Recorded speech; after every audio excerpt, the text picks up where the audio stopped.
Hey there, it's Tim Burrell. It's a wonderful August, and frankly, with our latest event, it's good. It's a nice warm August. Can't believe how the year has flown.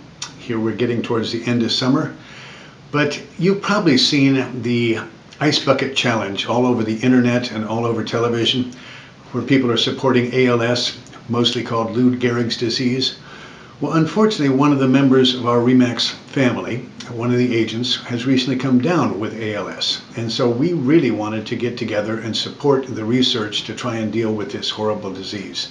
So I'd like to show you our Ice Bucket Challenge, where so many of the members of our RE/MAX family here at RE/MAX United all got together to get very wet and very cold. Oh, come on, we don't need to tease. We don't need to tease. Hold on. Look like we actually like each other. 2, 1.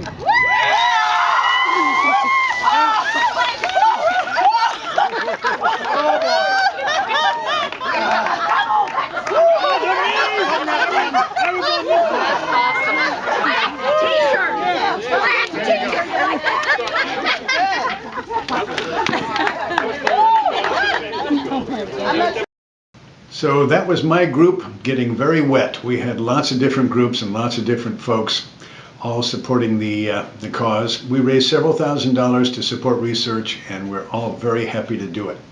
Now for some information that'll do you some good. While the Ice Bucket Challenge was very cold and very wet, the market is red hot. Recently, the number of pending and closed sales is only up by 1%. And you can say, only up by 1%?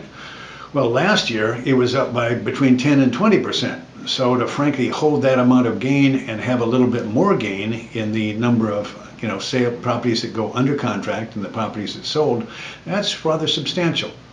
Now the inventory is up by 4%.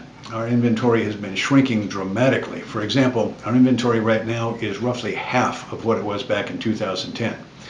And that's a good thing if you're a seller, because back in 2010 it was a screaming buyer's market. And now it's relatively balanced. Depends on the different parts of the market. Some parts are very strong sellers markets. The thing that has happened to increase the inventory is 23% increase in new homes. In other words, a year ago there were very few new homes being constructed. Now there's a large increase in the number of new homes. Actually, resale homes went down. There's less of them on the market now than there were last year. The number of listings is up by 6 again. Once again, that's mostly new homes that are come on the market. Now, what's this do to the prices? Well, they're going up, 4% increase, and that's compared to last year. For our area, that's about our historical average. 2% is low, 4% is right, well, frankly, a little high. A lot of years we only go up by 3%, so we're doing very well in terms of prices. The amount of time that it takes to sell a property is also decreasing. Last July, it was 69 days was the amount of time it was on the market, and this July is only 64 days. It's hard to get much shorter than that. Getting down in the 50s is very rare. So the properties are selling quickly. We have more homes that are for sale. The prices are going up, and the number of pending and closed sales is still going up in spite of the huge decreases that we are compared to, huge increases that were compared against last July. So what's this mean to you? It means that if you're interested in selling a property, particularly in that segment of the market that is under $250,000, it is a very strong seller's market. You will do well, you'll sell quickly, and you'll be able to get a really good amount of return. If you want to buy something in the upper parts, those are the parts of the market that are still somewhat soft. So if your family is growing, if you need a bigger house and you want to move out of your starter home into something that's a little more spacious, this is the time to take advantage of the market. Thank you again for all of your support of our team.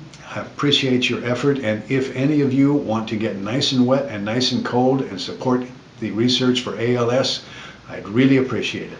Thanks again.